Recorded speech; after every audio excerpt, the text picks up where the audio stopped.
엄마, 도대체 왜 세진이를 괴롭히세요? 짝. 저는 그날 세상을 잃었습니다. 26년간 애지중지 키워온 나이 전부 내 아들이 나의 뺨을 때렸습니다. 온몸이 얼어붙었습니다. 나의 인생이 주마등처럼 스쳐 지나가더군요.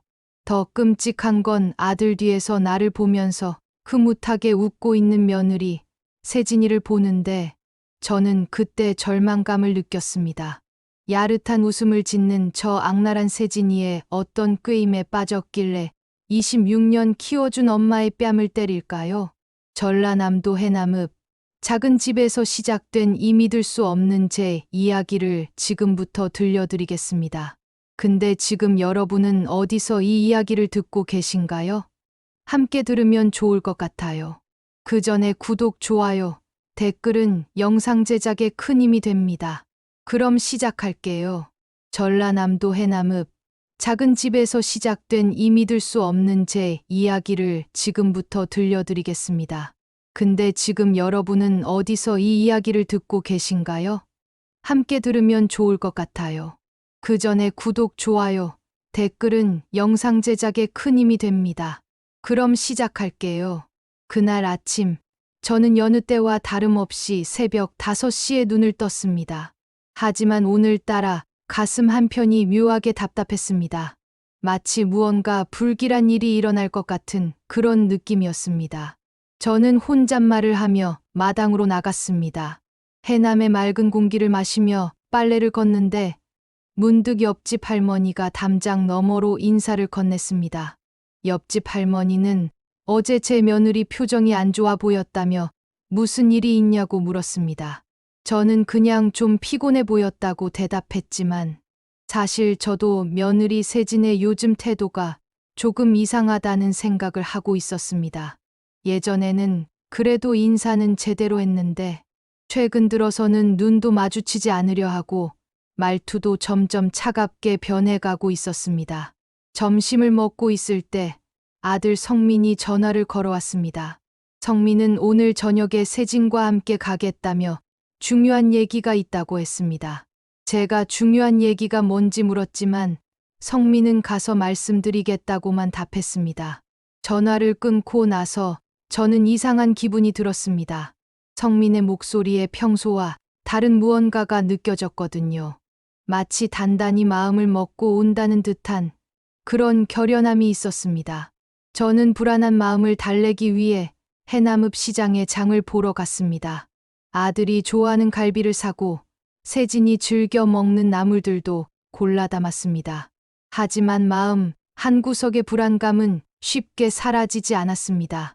장을 보고 돌아오는 길에 해남읍 경로당 앞을 지나는데 평소 친하게 지내던 김할머니가 손을 흔들었습니다. 김할머니는 오늘은 경로당에 안 들어오냐고 물었고 저는 아들이 온다고 해서 집에 가야 한다고 답했습니다. 그럼 빨리 가서 맛있는 거 해줘라. 김할머니는 환하게 웃으며 말했지만 저는 왠지 모르게 그 웃음이 마지막 인사처럼 느껴졌습니다. 그때만 해도 저는 몰랐습니다. 오늘 저녁이 제 인생에서 가장 절망적인 순간이 될 것이라는 사실을 말입니다. 사실 저에게는 아무도 모르는 비밀이 하나 있었습니다. 제가 단순한 시골 아줌마가 아니라는 것 말입니다. 25년 전 저는 서울 강남에서 부동산 중개업소를 운영했었습니다. 하루에 몇 억씩 거래하며 돈맛을 제대로 봤죠. 그때 제 통장에는 10억이 넘는 돈이 있었습니다. 하지만 아들 성민이가 태어나면서 모든 걸 포기했습니다. 이 아이만큼은 제대로 키우자. 남편과 저는 서울의 모든 것을 정리하고 해남으로 내려왔습니다. 아이에게 깨끗한 공기와 따뜻한 사랑을 주고 싶었거든요. 하지만 3년 전 남편마저 세상을 떠나면서 지금은 혼자가 되었지만 그래도 후회는 없어요. 제 사업 수완이나 돈에 대한 감각은 아무도 몰랐습니다. 그냥 평범한 시골 어머니로만 살고 싶었으니까요. 성민이가 초등학교에 들어갈 때 일입니다. 반 아이들이 모두 학원을 다니는데 저희만 안 보낸다고 성민이가 울면서 왔어요. 그날 밤 저는 해남에서 서울까지 차를 몰고 가서 최고급 과외 선생님을 데려왔습니다. 왕복 8시간을 운전해서 말이죠. 중학교 때는 더 심했습니다. 성민이가 컴퓨터를 갖고 싶다고 하니까 저는 당시 300만 원짜리 최신형 컴퓨터를 사줬어요. 동네에서는 제가 미쳤다고 수군거렸지만 제 아들만큼은 부족함 없이 키우고 싶었습니다. 고등학교 진학할 때는 아예 서울로 전학을 보냈습니다. 강남에 원룸을 얻어주고 한 달에 300만 원씩 용돈을 줬어요. 그 돈이면 당시 웬만한 직장인 월급의 3배였습니다. 대학교 입학금과 등록금은 물론이고 성민이가 공부에만 집중할 수 있도록 모든 생활비를 지원했습니다. 친구들과 여행을 간다고 하면 추가로 1,000만 원을 보내주기도 했어요. 졸업 후에는 서울에서 신혼집까지 마련해줬습니다. 강남 아파트 전세금 3억을 현금으로 내줬죠.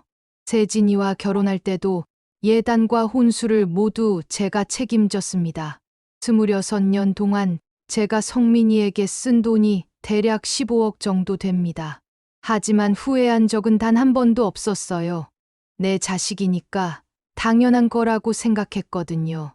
그런데 이 모든 사랑과 희생이 오늘 저녁 단 한 번의 뺨으로 무너질 줄은 상상도 못했습니다. 결혼 첫 해까지만 해도 세진이는 천사였습니다. 아니, 정확히는 천사인 척했던 거죠. 세진이는 매번 제 손을 꼭 잡으며 정말 감사하다고, 이런 시어머니를 만나서 복받은 것 같다고 말했습니다.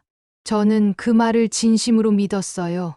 이렇게 착한 며느리를 만날 줄이야 정말 복받았다고 생각했거든요. 하지만 결혼 2년째부터 조금씩 변하기 시작했습니다. 처음에는 작은 것들이었어요. 제가 반찬을 해서 가져다 주면 시큰둥한 표정을 짓거나 안부 전화를 드리면 귀찮다는 듯이 받거나 하는 일들이요. 그러다가 작년부터는 아예 대놓고 저를 무시하기 시작했습니다. 명절에 와서도 휴대폰만 보고 제가 말을 걸어도 대답을 안 하는 거예요. 제가 세진이가 좋아하는 나물을 가져다 주며 먹어보라고 했을 때도 겨우 알겠다는 대답이 전부였어요. 하지만 제일 가슴 아픈 건 성민이까지 변하기 시작했다는 거였습니다. 성민이는 세진이가 스트레스 받는다며 너무 자주 연락하지 말라고 했어요. 처음 이 말을 들었을 때 저는 귀를 의심했어요. 일주일에 한 번 안부 인사하는 게 스트레스라고요? 26년을 키운 아들이 이런 말을 하다니 정말 믿기지 않았습니다. 그 후로 제가 뭘 해도 트집을 잡기 시작했어요. 김장을 담가서 가져다 주면 너무 짜다. 반찬을 해주면 간이 안 맞다. 선물을 사가면 취향이 아니라며 받지도 않았습니다. 급기야 지난달에는 이런 일까지 있었어요. 제가 해남 특산물인 고구마를 한 박스 가져다 줬는데 세진이가 자신들은 고구마를 안 먹는다며 왜 자꾸 이런 걸 가져오냐고 했어요. 그 순간 정말 가슴이 무너지는 것 같았어요. 고구마 한 박스가 얼마나 된다고, 그것도 며느리를 생각해서 정성스럽게 골라온 건데 이렇게 말하다니요. 하지만 가장 충격적인 건 성민이의 반응이었습니다. 제가 서운하다고 하니까 저보고 좀 생각해보라며 세진이 입장에서는 부담스러울 수도 있다고 하더라고요. 그때 저는 깨달았습니다. 이미 제 아들은 완전히 며느리 편이 되어버렸다는 걸 말이에요. 오늘 오후 저는 마침내 세진이의 진짜 모습을 목격했습니다. 성민이와 세진이가 오기 2시간 전이었어요. 저는 갈비찜을 하려고 압력솥을 돌리고 있었는데 갑자기 현관문이 열리는 소리가 들렸습니다. 혹시 아들 부부가 일찍 왔나 싶어서 거실로 나가려다가 세진이의 목소리에 발걸음을 멈췄어요. 세진이는 성민에게 이제 작전을 개시해야 한다고 말했습니다. 제 심장이 쿵 내려앉았습니다. 작전이라니 무슨 작전을 말하는 거죠? 성민이는 정말 이렇게 해도 될지, 어머니가 얼마나 상처받을지 걱정스럽다며 망설이는 목소리로 말했습니다. 하지만 평소와 달리 굉장히 흔들리는 톤이었습니다. 세진이의 목소리가 점점 커졌어요. 지금까지 시어머니한테 얼마나 당했는데 맨날 간섭하고 사생활 다 알려고 하고 정말 숨이 막혀 죽겠다고 했습니다. 하지만 저는 정말 이해할 수 없었습니다. 언제 제가 그들의 사생활을 간섭했다는 건지, 언제 숨 막히게 했다는 건지 말이에요. 성민이는 그래도 어머니는 자신을 정말 사랑해서 그런 거라고 변호했지만 세진이는 그게 사랑이 아니라 소유욕이라고 잘라 말했습니다. 제가 성민이를 마음대로 조종하려는 거라고 하더라고요. 저는 숨을 죽이고 더 가까이 다가갔습니다. 도대체 이 아이가 무슨 소리를 하는 건지 더 들어봐야겠다고 생각했거든요. 세진이는 오늘 확실하게 선을 그어야 한다고 말했어요.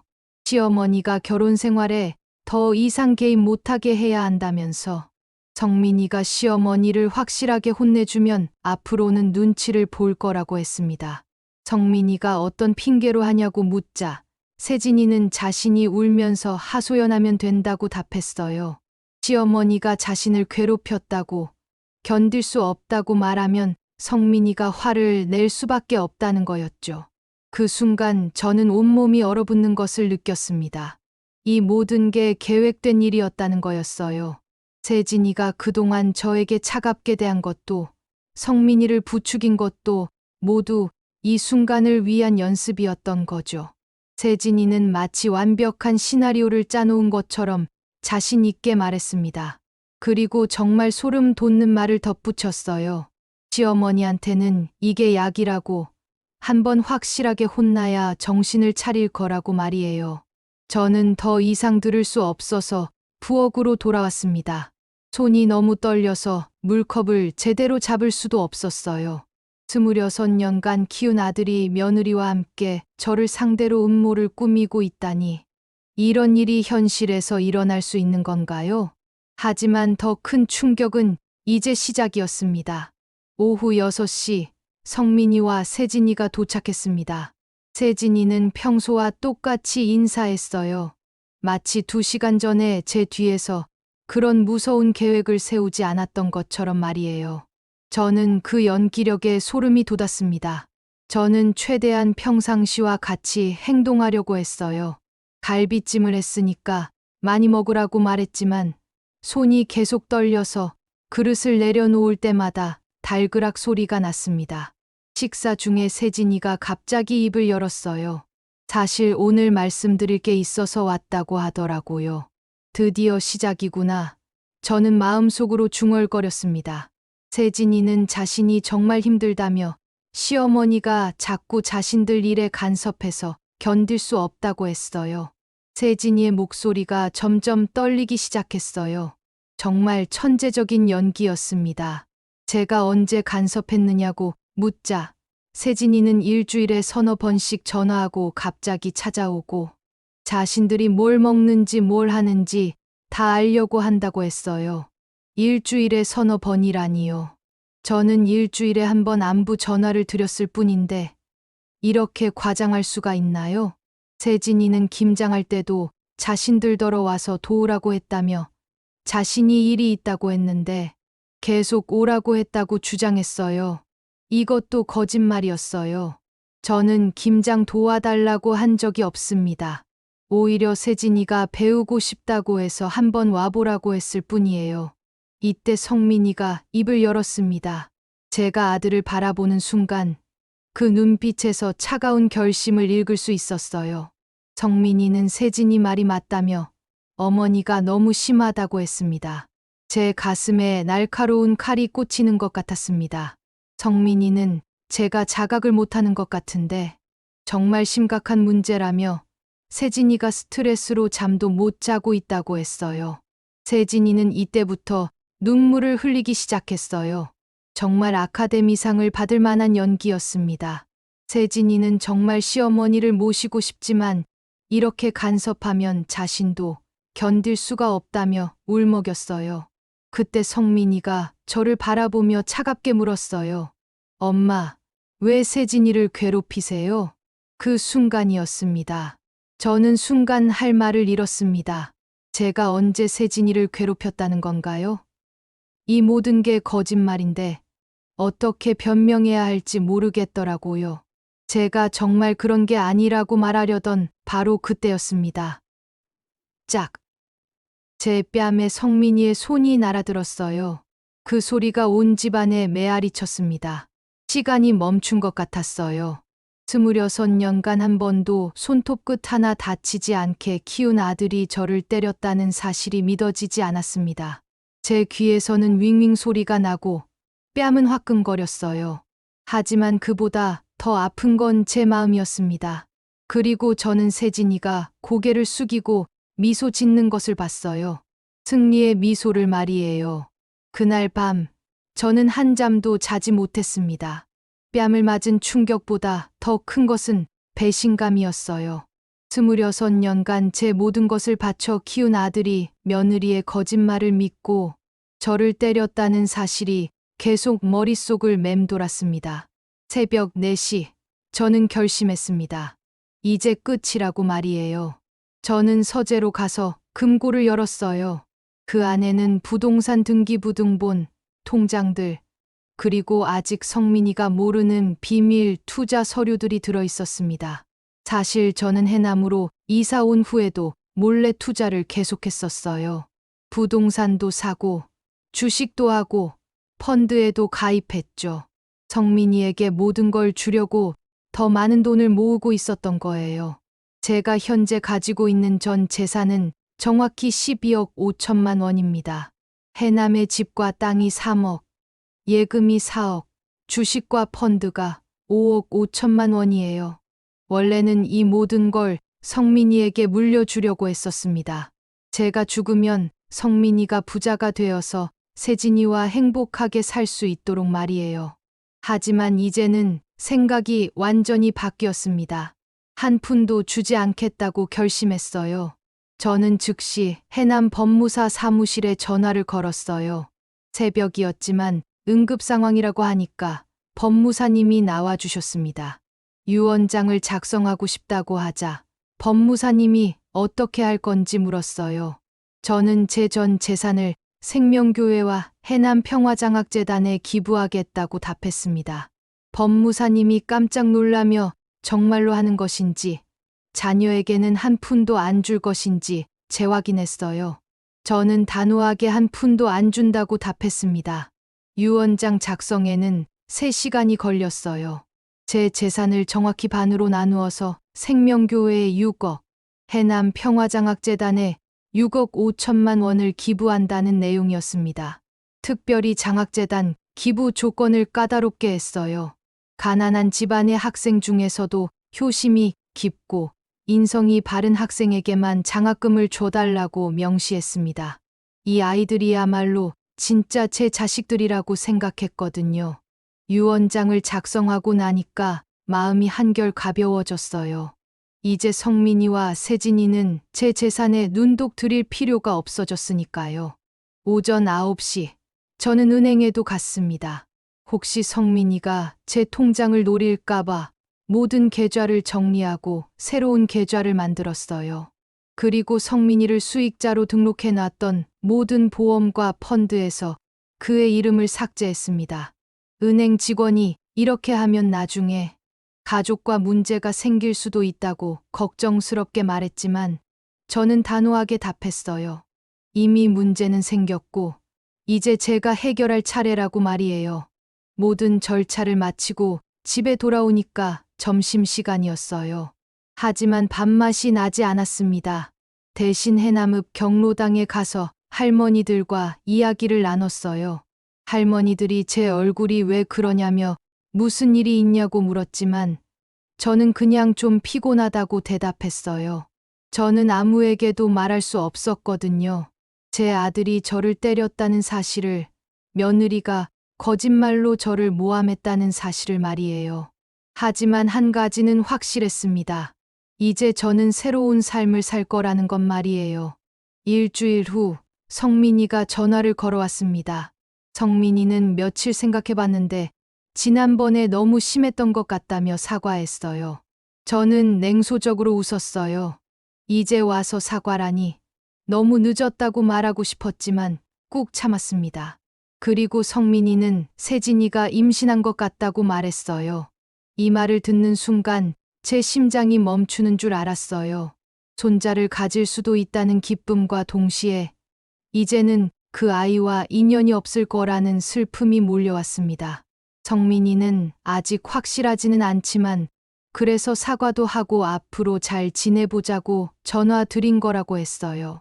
하지만 저는 알고 있었어요. 이것도 세진이의 계략일 가능성이 높다는 걸 말이에요.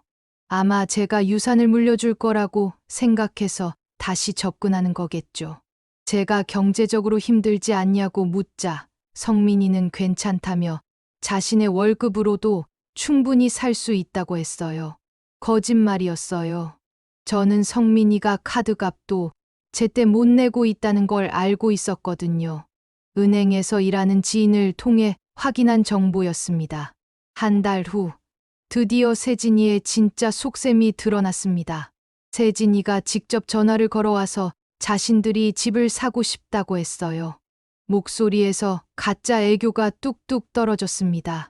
시어머니께서 도와주시면 강남의 작은 아파트라도 살 수 있을 것 같다고 하더라고요. 제가 얼마나 드느냐고 묻자 8억 정도면 될 것 같다고 답했어요.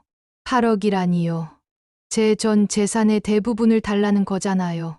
제가 생각해 보겠다고 하자 세진이는 혹시 시어머니 재산이 얼마나 되는지 알 수 있을까요? 라고 물었어요.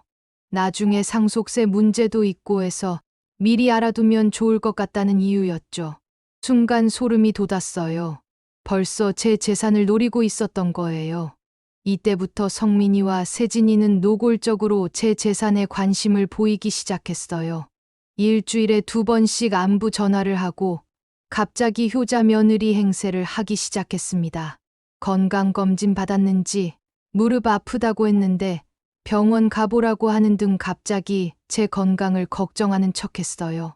모든 게 가짜였어요. 제 건강을 걱정하는 게 아니라 제가 언제 죽을지 궁금한 거였죠. 결정적인 순간은 2달 후에 왔어요. 세진이가 유산했다며 울면서 전화를 걸어온 거예요. 너무 슬프다며 치료비도 많이 들고 성민이가 스트레스로 몸이 안 좋아져서 도와달라고 했어요.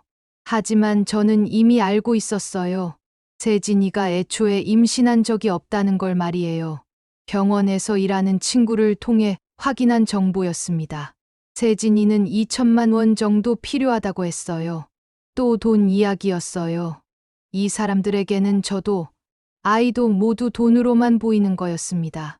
그 순간 저는 결심했어요. 이제 진실을 알려줄 때가 되었다고 말이에요. 제가 성민에게 유언장을 썼다고 말하자 성민이는 갑자기 무슨 소리냐며 당황했어요. 저는 재산 전부 기부하기로 했다고 담담하게 말했습니다. 전화기 너머로 세진이가 헉소리내며 숨을 헐떡이는 소리가 들렸어요. 세진이의 목소리가 떨리고 있었어요. 농담이냐고 묻더라고요. 저는 농담이 아니라며 이미 법적으로 다 처리했다고 답했습니다. 성민이도 패닉 상태였어요. 정말 그런 거냐고 물었지만 저는 더 이상 흔들리지 않았습니다. 생명교회와 해남평화장학재단에 모두 기부하기로 했다고 단호하게 말했어요. 그 후로 성민이와 세진이는 미친 듯이 저에게 전화를 걸어댔어요. 하루에 10번도 넘게 전화가 왔습니다. 성민이는 다시 생각해보라며 자신이 잘못했다고 빌었고 세진이도 정말 반성하고 있으니 다시 기회를 달라고 했어요. 하지만 이미 늦었어요. 저는 그들의 진짜 모습을 봤고 더 이상 속을 생각이 없었거든요. 한 달 후 세진이가 변호사를 데리고 왔어요. 변호사는 시어머니의 유언장은 법적으로 무효라며 상속인인 성민의 유류분을 침해했다고 주장했어요. 하지만 저도 준비가 되어 있었어요. 제가 고용한 변호사는 서울에서 상속 전문으로 유명한 분이었습니다. 제 변호사는 유류분은 전체 상속 재산의 2분의 1이지만 지금까지 성민이 받은 금액이 이미 15억이 넘기 때문에 추가로 받을 유류분은 없다고 반박했어요. 세진이의 얼굴이 새하얗게 변했어요. 그런 게 어디 있냐며 소리쳤지만 제 변호사는 모든 증빙 서류가 다 있다고 답했습니다. 학비, 생활비, 전세금, 결혼 비용까지 모두 기록되어 있다고 말이에요. 정말 다행히도 저는 모든 돈을 보낸 기록을 꼼꼼히 저장해뒀었어요. 영수증, 계좌이체 내역, 심지어 성민이가 고마움을 표현한 문자 메시지까지 모두 보관하고 있었습니다. 법정 다툼은 석 달 만에 제가 완전히 승리하며 끝났어요. 그리고 정말 놀라운 일이 일어났습니다. 기부금을 받은 해남 평화장학재단에서 감사 편지가 오기 시작한 거예요. 장학금 덕분에 의대에 갈 수 있게 됐다는 아이, 할머니 같은 분이 되고 싶다며 나중에 의사가 되면 꼭 어려운 사람들을 도울 거라는 아이, 나중에 돈을 많이 벌어서 할머니처럼 장학금을 만들겠다는 아이까지. 매주 오는 이 편지들을 읽을 때마다 제 마음은 따뜻해졌어요. 이 아이들이야말로 진짜 제 자식들 같았습니다. 생명교회에서도 제 기부금으로 노인분들을 위한 무료 급식소를 만들었어요. 매일 100명이 넘는 어르신들이 따뜻한 밥을 드실 수 있게 된 거죠. 경로당 할머니들이 박영희 권사님 덕분에 자신들이 살고 있다며 고마워할 때마다 저는 정말 뿌듯했어요. 마지막으로 성민이에게서 문자가 하나 왔어요. 엄마, 정말 그게 최선이었어요. 저도 이제야 깨달았어요. 죄송해요. 하지만 저는 답장하지 않았어요. 이미 끝난 일이었으니까요. 지금 저는 해남읍 경로당에서 할머니들과 즐겁게 지내고 있어요. 그리고 매주 오는 아이들의 편지를 읽으며 진짜 행복을 느끼고 있습니다. 사람에게 가장 두려운 건 가난이 아니라 마음을 잃는 일이에요. 저는 마음을 되찾았고 이제 진짜 가족들과 함께 살고 있습니다. 제가 잘했다면 댓글로 응원해주세요. 우리 앞으로 행복하게 살아요. 아참 구독, 좋아요도 꼭 눌러주세요. 그럼 또 만나요.